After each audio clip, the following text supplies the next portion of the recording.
a été partenaire du projet Gaztei Dinamika Veria parce que le but de notre association, c'est de promouvoir le travail des jeunes artistes et créateurs, locaux et internationaux aussi.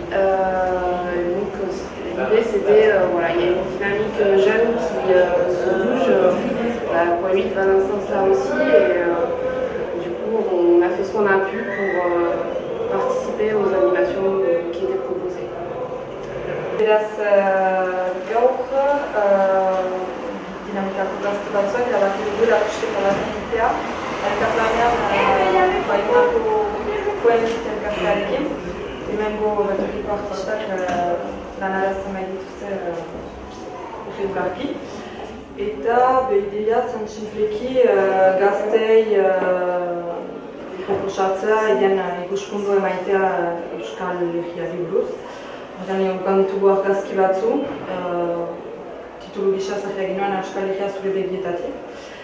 Egin dugu baita ere bideo bat bertsolari gaztak